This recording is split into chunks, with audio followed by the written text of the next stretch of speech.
भाई कुछ तो हो रहा है, हल्का फुल्का हो रहा है।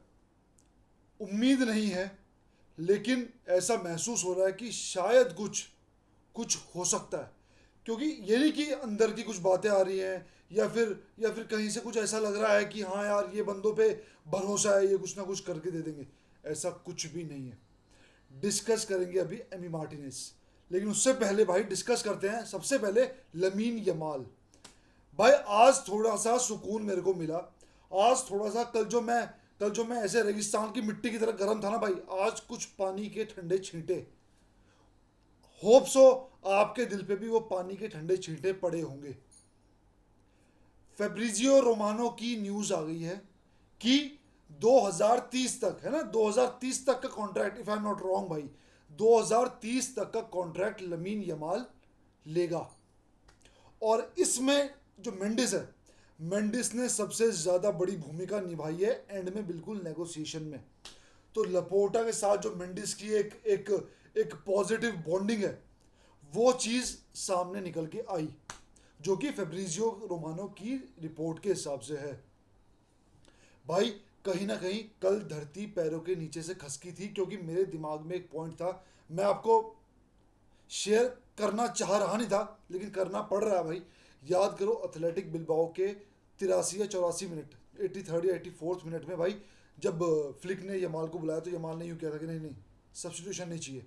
और कुछ एरोगेंटली वे, या तो नॉर्मल वे होता होगा, हमें कुछ ऐसी आदत है कि हमें हर चीज़ नाइस चाहिए क्या, या तो वो सच में एरोगेंट होगा। लेकिन वो चीज़ मेरे को थोड़ी सी ना अटपटी लगी थी यमाल की तरफ से, कि यार ऐसे ऐसे करता, नहीं यार नहीं ठीक है, बस उसने ऐसे किया ना, नहीं नहीं, ये जो एटीट्यूड है ना भाई, ये थोड़ा सा हल्का सा मेरे को महसूस हुआ।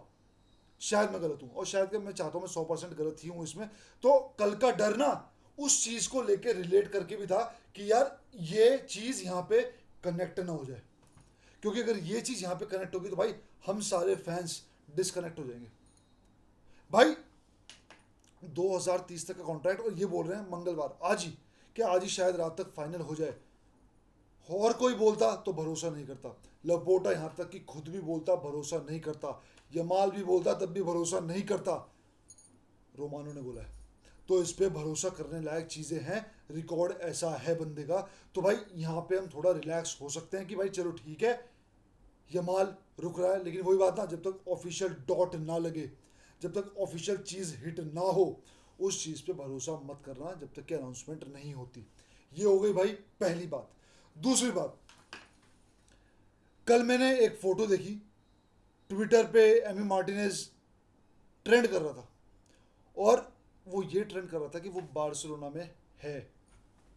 अब इसके कई मायने हैं, मैं इसका ये मायने लगा के चल नहीं रहा हूँ कि वो साइन करने आया है, वो आया है, ठीक है, 100% वो बंदा साइन ही करने आया है, ठीक है, वो यहाँ पे सिर्फ इसी मकसद के लिए आ सकता है, ठीक है, इसके अलावा वो चीज़ सोच भी नहीं सकता, सिर्फ साइन ही करने आएगा।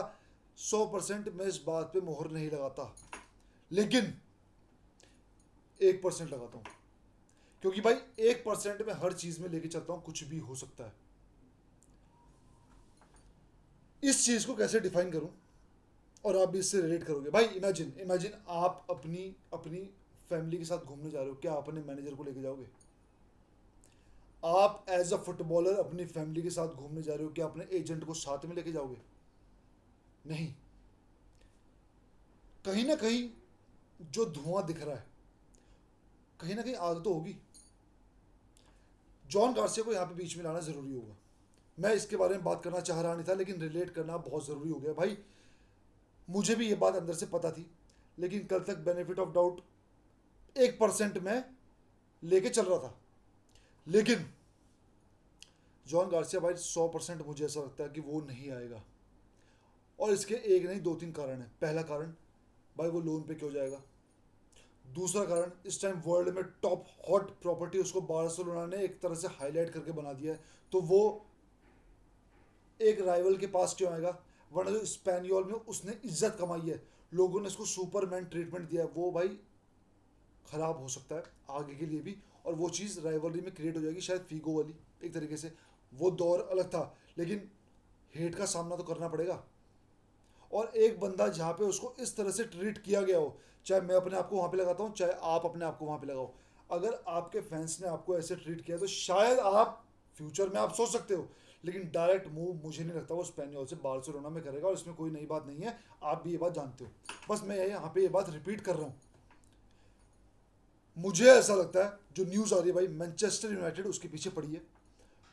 दूसरा रीज़न हो गया, मतलब 3 रीज़न हो गए। पहला, वलेंसिया में लोन पे क्यों जाएगा।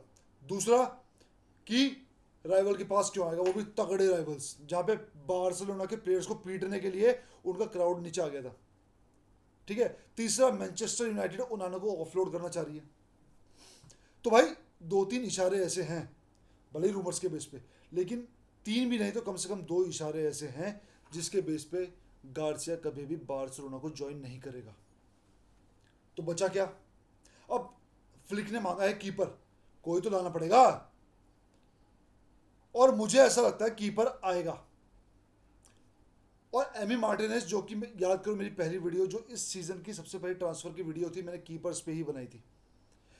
उस वीडियो में मैंने कहा था मेरा पर्सनल फेवरेट एमी मार्टिनेज है, और 80% लोगों का कहना था कि मार्टिनेज ही आना चाहिए, 20% का गार्सिया कहना था, लिल का कीपर शेवलर जो भी उसका नाम है उसका कहना था, क्योंकि अब उसकी भी न्यूज़ आने लगी है, शायद पता नहीं कौन सी टीम ने बिल्ड लगाई उस पर, मेरे दिमाग से निकल रही, शायद ईपीएल का कोई क्लब है, सिटी ये किसी ने क्लब है 40 मिलियन की बिल्ड लगाई है भाई लिल के कीपर पे। तो वो भी ऑप्शन गया एक तरीके से, वो गया।